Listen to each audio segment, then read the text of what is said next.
தூத்துக்குடி மாவட்டம் மணத்தூர் விளக்கு அருகே டிப்பர் லாரிகள் ஒன்றோடு ஒன்று மோதி விபத்துக்குள்ளானதில் கடும் போக்குவரத்து நெரிசல் ஏற்பட்டுள்ளது.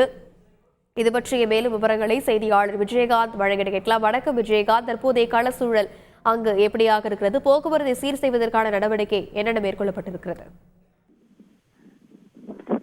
நிச்சயமாக மேடம், அதாவது தூத்துக்குடி அருகே உள்ள எட்டயபுரம் 4 வழி சாலையில் மணத்தூர் விளக்கு அருகே துறைமுகத்தில் இருந்து கரி ஏற்றி வந்த டிப்பர் லாரிகள் ஒன்றோடு ஒன்று மோதிய விபத்தில் 3 லாரிகள் மற்றும் கார் ஆகியவை அப்பளம் போல் உருகியது. இதுதான் பெரும் போக்குவரத்து பாதிப்பு ஏற்பட்ட நிலையில் போக்குவரத்து போலீசார் அதனை சரி செய்யும் பணிகளில் ஈடுபட்டு வருகின்றனர். தூத்துக்குடி மதுரை 4 வழி சாலையில் இன்று மதியம் திருச்செந்தூர் கோவிலுக்கு சாமி கும்பிட்டு விட்டு வெளிப்புறத்தில் இருந்து வந்த மனோஜ் மற்றும் திருவண்ணாமலையை சேர்ந்த பார்த்திபன் ஆகியோர் குடும்பத்துடன் 2 கார்களில் வந்தனர். அப்போது ஊருக்கு திரும்பி கொண்டிருந்த போது மணத்தூர் தூத்துக்குடி அருகே உள்ள மணத்தூர் விளக்கு அருகே வரும்போது அந்த வளைவு பாதையை திரும்பும் போது எதிரே வந்த லாரிகள் அந்த கார் மீது மோதியது. இதனை அடுத்து அது பின்புறமாக வந்த கார் மற்றும் அடுத்தடுத்து வந்த லாரிகள் அடுத்து ஒன்றோடு ஒன்று மோதியலால் பெரும் விபத்து ஏற்பட்டது.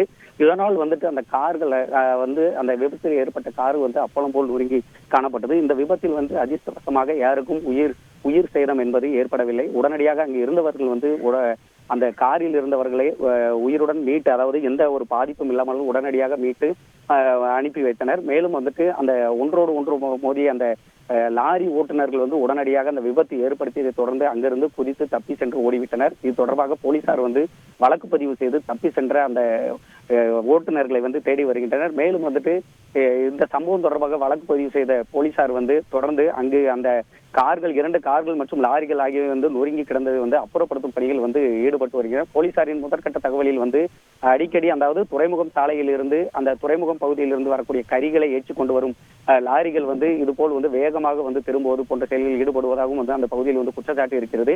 மேலும் இன்று அந்த லாரிகள் அனைத்துமே கரிகள் ஏற்றி கொண்டு அந்த தூத்துக்குடி அருகே உள்ள அந்த கோஸ்டல் எனர்ஜிங்கிற தனியார் நிறுவனத்துக்கு இறக்குமதி செய்வதற்காக, அதாவது முன்னாடி இறக்குவது தொடர்பாக ஒவ்வொரு ஓட்டுநர்களுக்கும் இருந்த அந்த முன் இது காரணமாக வேகமாக திரும்பிய போதுதான் இந்த விபத்து ஏற்பட்டதாக கூறப்படுகிறது. மேலும் தப்பி சென்ற அந்த 2 லாரி ஓட்டுநர்களையும் போலீசார் தேடி வருகின்றனர். அதிர்ஷ்டவசமாக இந்த விபத்தில் யாருக்குமே அந்த காயங்கள் இல்லாததால் பெரும் சேதம் தவிர்க்கப்பட்டுள்ளது. விரிவான விவரங்களுக்கு நன்றி விஜயகாந்த். செய்திகளை உடனுக்குடன் தெரிந்து கொள்ள உடனே சப்ஸ்கிரைப் பண்ணுங்க.